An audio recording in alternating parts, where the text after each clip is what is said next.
evening, and thank you for tuning in to episode 2 of the Planette. Now, you saw in episode 1 what happened, how Jillian found all those deceased men or the skeletons of men or whatever. And episode 2 is sleeping with the enemy. And you talking about a pick-me girl. Woo! So y'all about to see what sleeping with the enemy is all about. Okay, so I hope you enjoyed episode 1 of the Planette, which was the newcomer. And now we're about to get down into episode 2. Okay, now moving on. Hope you enjoy. Let's watch. Introduction to the Planette. The Planette, a place for women, where women share ideas, where women contribute to a feminine society and community, educate one another, relate to one another. On June 1st, 1961, 34-year-old Ruby Severs was walking home from work one evening after finishing her shift at her job when she was encountered by a strange man. Ruby's husband did not come to pick her up because he was passed out intoxicated on the sofa at home, so she braved the 6 blocks to her house alone. She realized the man following her meant harm, so she began running. The street was quiet, and there was no one around to help her. She rounded the corner and found a door that led to an old warehouse and hurried inside, securing the door behind her. She was frightened and confused. She could only whisper the right words. "Help me. Please help me, somebody." After those words, she closed her eyes. When she opened them, she was in a strange place, another world she had never seen before. She saw a beautiful beach with clean water and white sand. The waves of the sea crashed, having a calming effect on her soul. The skies were blue, the bluest she had ever seen. There was no one else in sight as she looked around and discovered there were many resources which she later used to build up the place, to make it more inhabitable, to make it a home. Oh, she was excited. Ruby returned to Earth shortly afterward and told her husband about the beautiful place she had been. But he did not believe her. Instead, he had her committed to an asylum. But she escaped, and she made her way back to the warehouse with hospital staff chasing her. She uttered those words, "Somebody help me." Yes, somebody help me. Instantly, she was transferred back to the planet she discovered. Later, Ruby returned to Earth and told her 27-year-old friend Jackie about the planet, and they returned together and began building a home they now call the Planette. Welcome to the Planette, where women rule, where girls learn, where there are no men.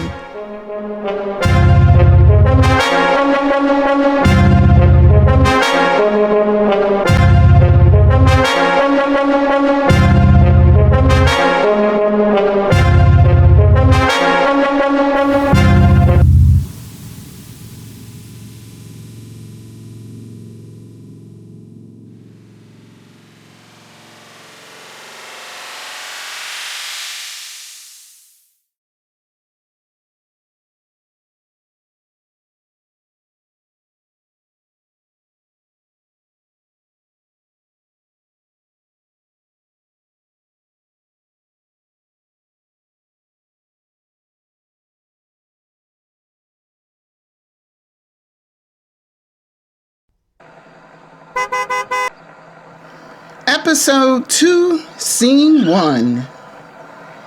Cynthia ran down the street. What was left of her clothing was falling from her body. She ran across the street. Somebody help me, please. Cars came to a screeching halt as the thin woman ran into traffic.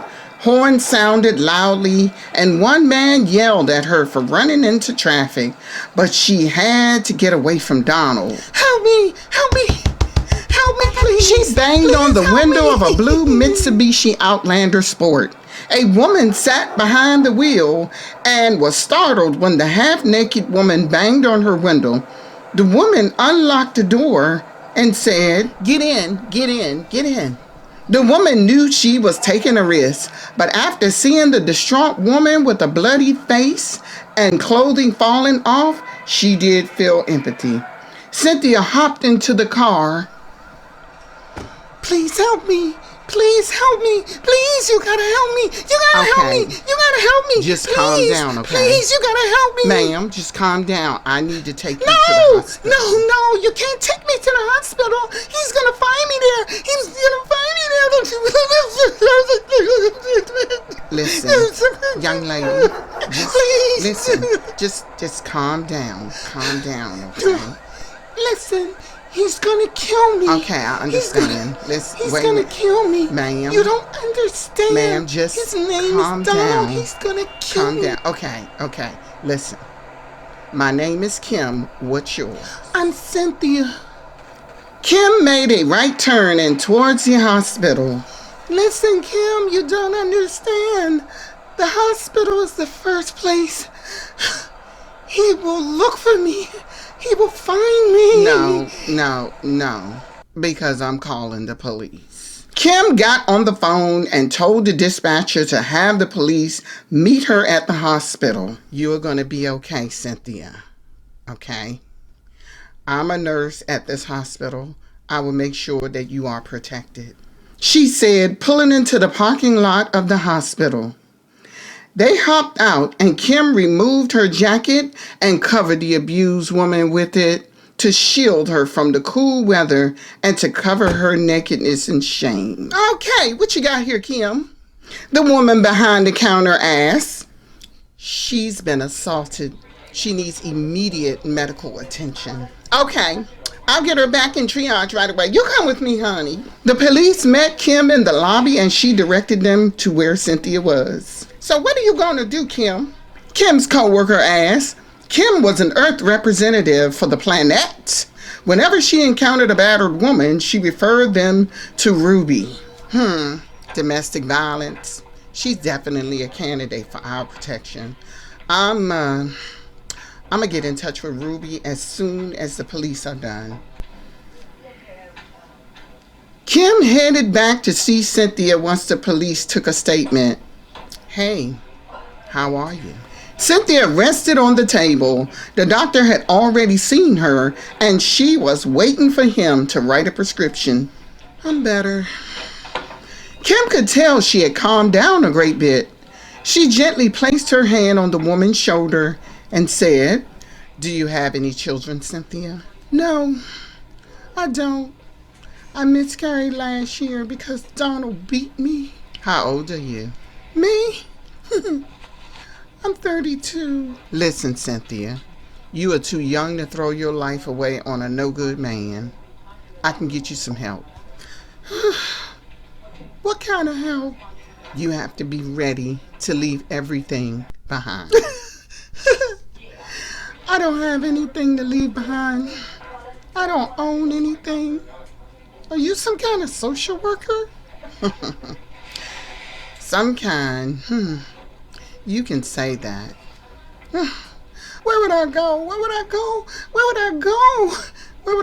that Donald would not find me? Okay. I cannot reveal where you would go at this time. In the meantime, I'll have you set up in a hotel until I make the arrangements for you to go from there, okay? Okay. Honey, you are going to be okay. You are going to be okay. Just calm down. You're going to be okay. All right? Yeah, I understand. Just that I've never had anyone care about me before. Well, not everyone is evil. Episode 2, Scene 2. Jillian made sure her son was looking as feminine as possible before they headed over to Dr. Fatima for his/her examination. Hello. You're finally able to make it. I'm glad you're able to get in today, Fatima said as she entered the exam room. Asher sat on the exam table, nervously waiting. His mother was even more nervous. Fatima logged onto her computer. So, are you feeling better? Did the medication help? Yes, ma'am, he said as his voice cracked. Jillian looked at the doctor, hoping she did not catch the tone of her son's voice. That's great. Well, just a couple of questions like I asked your sister. Are your periods regular? Yes, ma'am. Well, that's good to hear. The doctor typed something on the computer before weighing her, checking her patient's heart, oxygen, and blood pressure.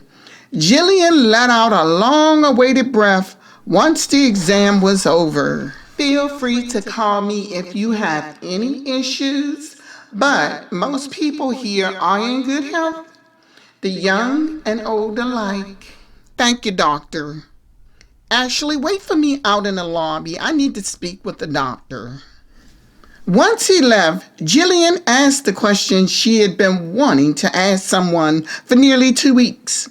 She did not know who she could pose that question to, but Dr. Fatima seemed to be an understanding person, and she figured she'd get a clear answer from her. Doctor, a couple of weeks ago, I was walking along the barren near the ocean, and I came across a small building. And you found them. The doctor cut in. Her back was to Jillian as she arranged items on the counter. What? How did you know what I was talking about? Jillian was perplexed. Dr. Fatima turned to her and said, It's not a secret. Besides, there are cameras all over the planet. Our security is always on the watch. Jillian remembered the monitors all over the huge room when they first arrived. They call it the operations room, which was located on the observation complex. Well, doctor, I'm just curious. What's going on? Those men that you saw who are now skeletons made their way up here. Ruby had invited them up here to help us build years ago, but they had other ideas. Other ideas? Like what? Jillian was tired of Dr. Fatima slow delivering the information. The doctor leaned her bottom against the counter where the medications was. She was petite, only standing 5 feet. The doctor then said, They tried to take over the planet. So, you killed them? No, we did not kill them. Ruby and her administration wouldn't hurt a fly. So what happened? Jillian remembered the skeletons and clothes. It was as if they had died sitting against the wall. They all became ill.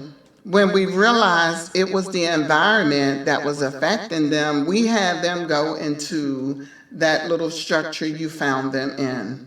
We thought it would save them long enough to get them back to the space vehicle and transport them back to Earth, but nothing worked. Why did you put them in that structure to begin with? Because rubber protected them from the environment, but only for a short time. They were too weak to even get up and walk. So, on the 3rd day, they all died. How many days were they in there for? 3, like I said before. Well, why would the environment affect them? I thought you told me the environment is great. And what is that why Ruby looks so young? Dr. Fatima looked squarely at her and said, "For those of the female persuasion, me and my medical team took samples from each of the men, and we found that those who have testosterone cannot survive up here, especially male levels of testosterone. And the higher the testosterone, the more at risk they are of living in this environment." That news frightened Jillian, and she said, "And there was nothing you can do to give them to, like, some type of medicine to offset the testosterone?" "No, we didn't know of any of that until we saw what was happening." "Okay, thank you, doctor. I appreciate you." Jillian grabbed her purse and abruptly left, leaving the doctor baffled and wondering why she flew out of there. Asher, noticing his mother rushing through the lobby to the front door, got up and followed her. They hopped into their buggy and headed home. Episode 2, Scene 3. Mom, can you tell me what's going on here? Asher said as they entered the house. He slammed the door behind them and snatched off the wig, following her to the kitchen. She poured herself a glass of water, took a swallow, turned to him and said, "I just cannot believe this. I can't believe this." Believe what? "I just don't believe this." What, Mom? Believe what? I found all these dead men near the Baron in a rubber house. Dr. Fatima told me that males cannot live here. Her daughter Liz came out of her room when she heard that conversation.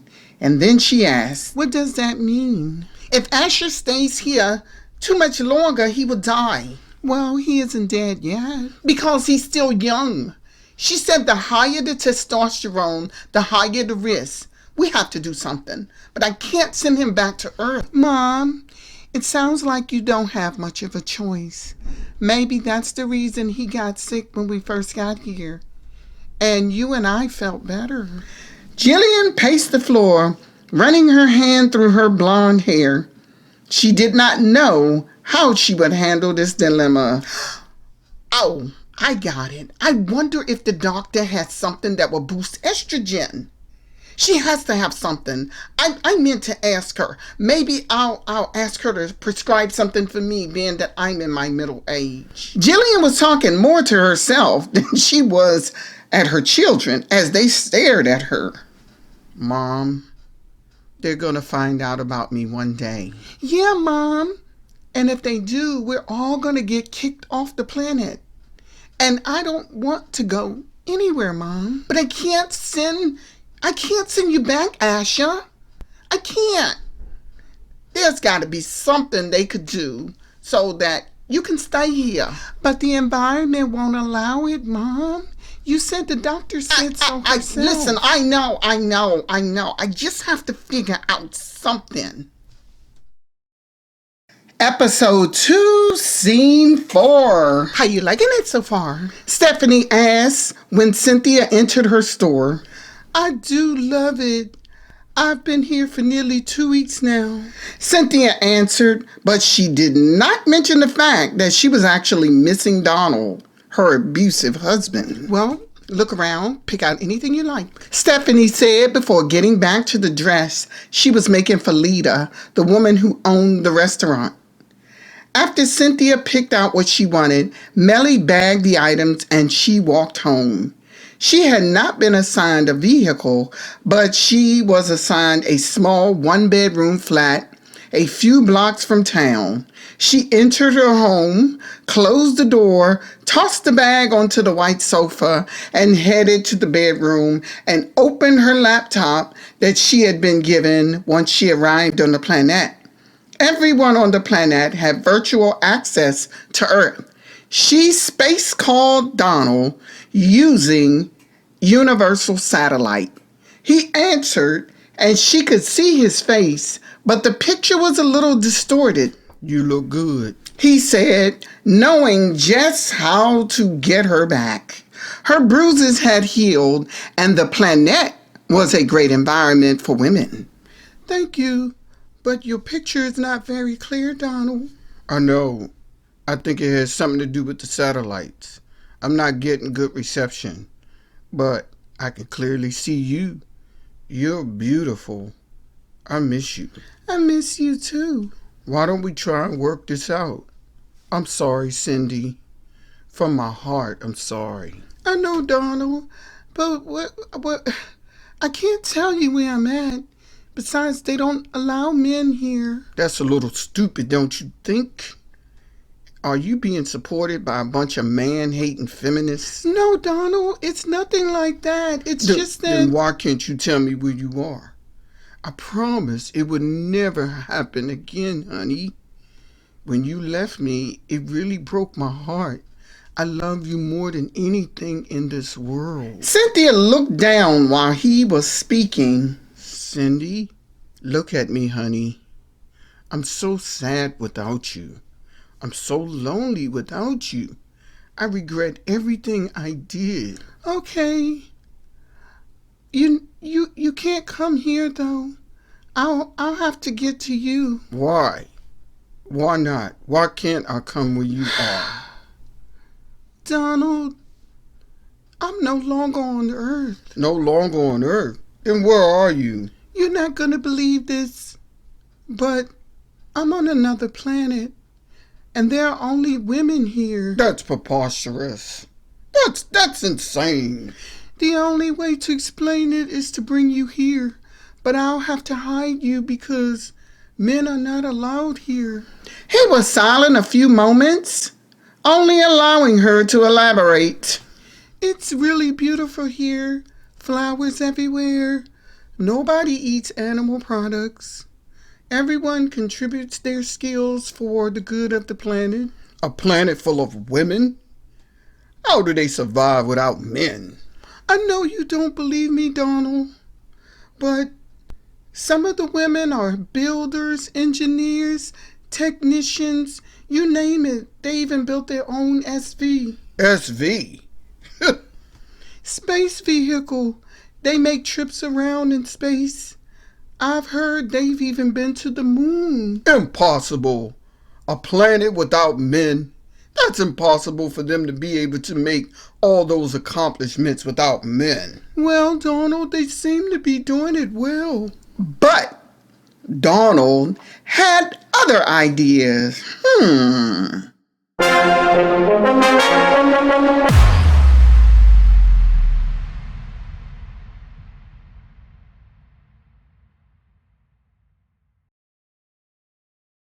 Episode 2, Scene 5. The next day, Cynthia appealed to Jackie for permission to visit her. But Cynthia, Lita doesn't need your help with the garden. You know it's harvest time. I know, but my mother is sick and she really, really needs me, Jackie. Okay. I'll get a few of the students to help Lita. I'm sure she'll understand.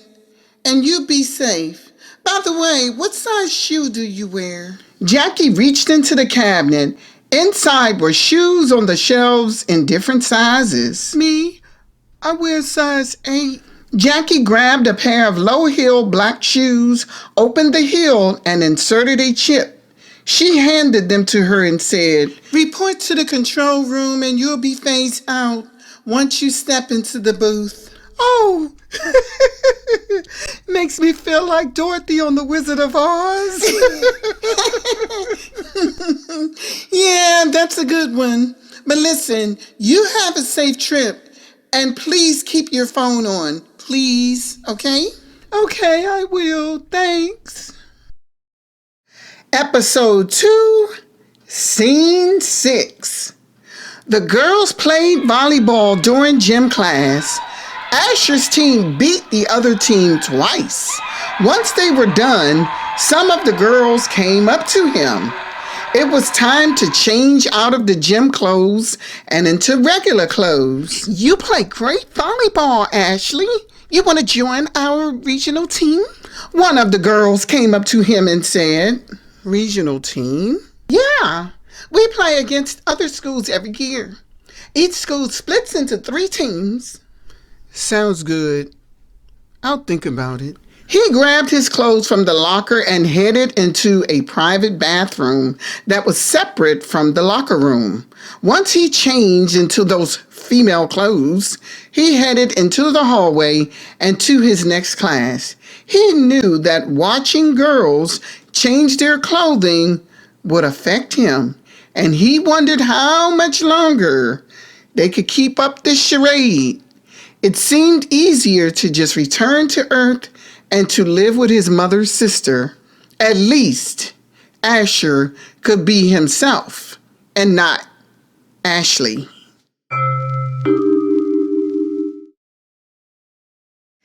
Episode 2, Scene 7. Donald caressed Cynthia's hair as they lay on their backs in her house on Earth.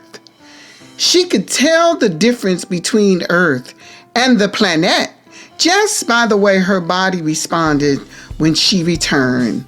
Her allergies returned and her skin felt dry. She stared up at the ceiling. Making love to him was always great. Why were they all jerks? But good in that regard. Donald? Yes, what is it? I hate to say this, but I must return. Must return? Why? Donald, I mean, there's some... Tell you what, how about I go with ya? Donald, they don't allow men. Yeah, you told me that. You told me that. But they will soon find out they need men. They won't let you stay. They're not going to let you stay, Donald. Cynthia was becoming nervous by the second. They won't have a choice. Once I get up there, I'm taking over. Don't you want to be the queen? Wouldn't you like for all those women to answer to you? We'll create our own empire, and I'll be the ruler, and you'll be by my side, doll baby. Cynthia thought of how beautiful the Planette was, and it would be nice to be the first lady of such a place. Besides, those women did hate men, and she was not entirely on that page. All they talked about was how great it was to be a woman. She raised up and kissed him. Yes, let's do this. I'll be the queen of the Planette, and all the women will bow down to my husband. Episode 2, Scene 8.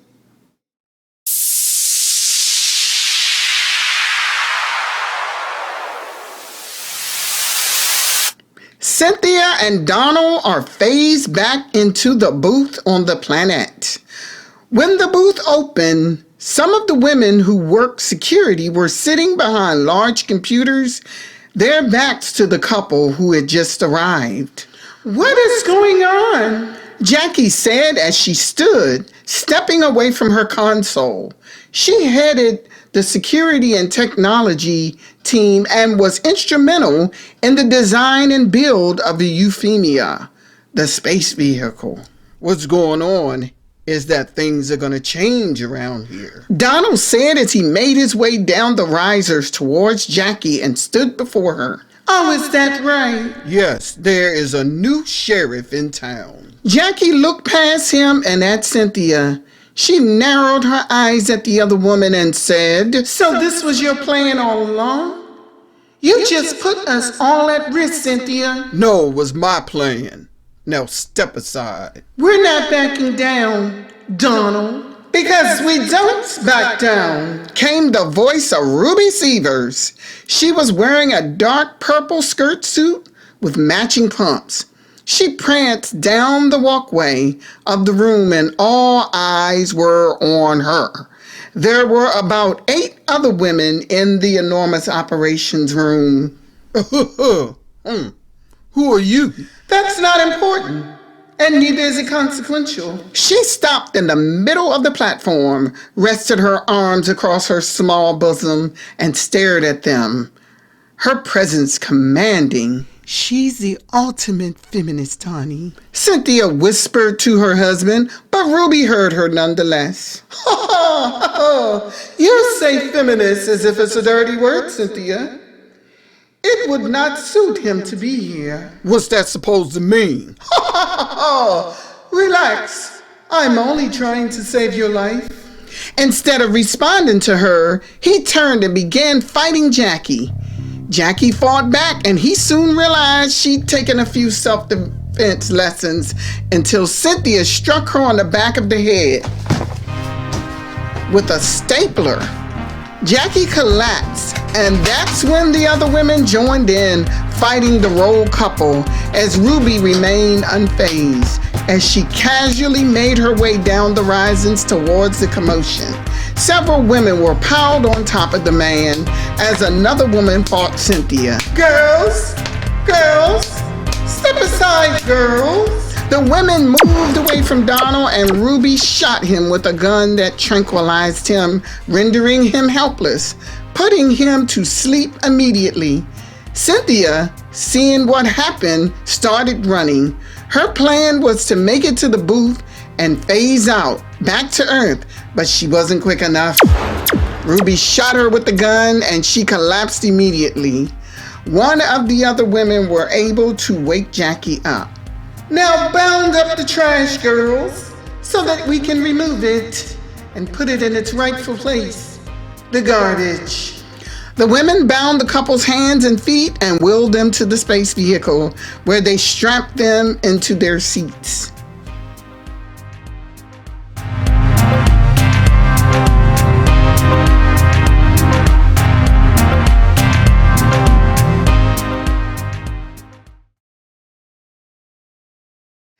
Episode 2, Scene 9.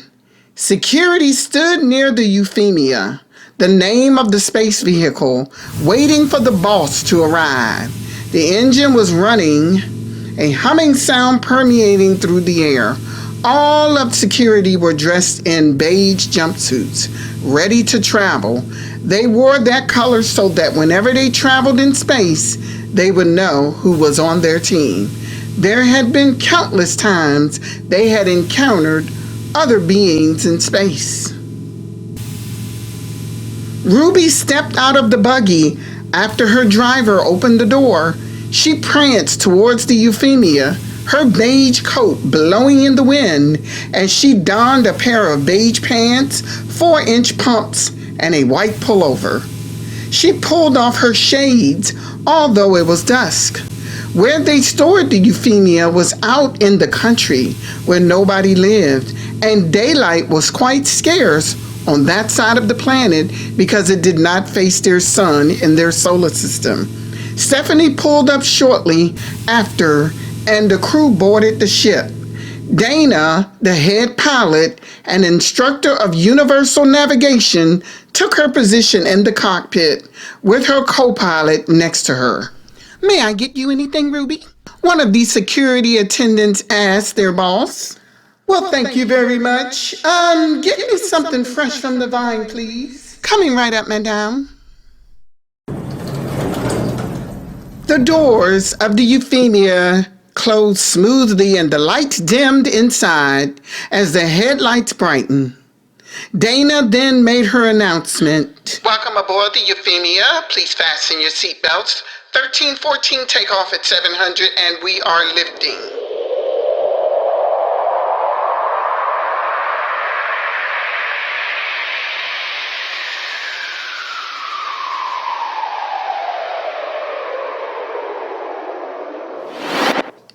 The ship lifted and soon it was floating into space. Instead of landing on Earth, Dana was ordered to land on the planet Flep, where other criminals had been taken in the past. They could not take the chance on Cynthia telling others on Earth about their planet, especially going to the government with that information. The Euphemia landed smoothly. The crew removed the couple from the ship. Where are you taking us? You can't just leave us out here. Where are we? You'll regret this. You will regret this. You will regret this. While Cynthia begged, her husband made threats. Ruby stood before them, unaffected by their threats and pleas. She finally said, "You ought to be thankful we did not kill you." After that, she turned around and strutted towards the spaceship, signaling her crew to follow. The last woman to enter the ship was the one holding the huge weapon, covering for the rest of the team, making sure Donald and his wife didn't get stupid. We are lifting. 2214 takeoff at 700 speed back to Planette. Dana announced as the Euphemia lifted and took off. After lifting, she increased the speed to 1200.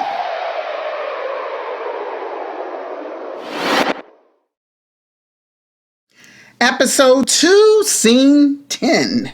Mom, I think we should get Asher back to Earth. Why? Why do you keep saying that? He hasn't gotten sick or anything. I think we can pull this off. Mom, the reason is because his testosterone isn't at the level of a grown man yet. That's why he hasn't gotten sick. Liz, I think we'll be okay, honey. I can't stand the thought of sending my son back to Earth. You are both my children. I love you both. Then send him back. Liz, you did not just say that. Yes, I did. Do you know Miss Cynthia?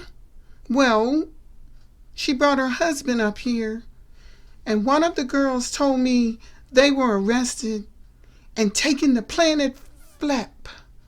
It's dark and cold there. That's like life in prison in San Quentin somewhere. Planet Flap? Jillian asked. Liz nodded affirmatively. Jillian knew they would have a tough time surviving on that planet. The place hardly got any sun, and nothing could grow. Someone banged on the door. Who is it? Security? Jillian looked at her daughter. Liz stood there holding her cell phone. The mother opened the door. There stood security, all dressed in beige uniforms, and Jillian knew what they'd come for.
Woo-wee!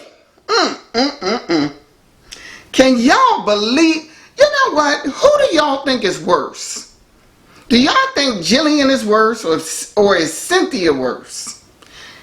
Now, they told both of these women, y'all can't be bringing your men up here. You can't be bringing males up here.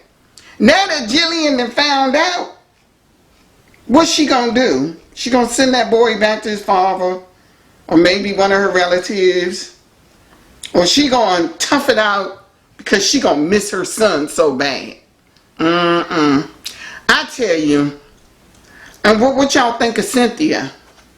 So I welcome your comments in the comment section. Don't forget to like, subscribe, and turn on those notifications. Good night, everyone. Bye-bye.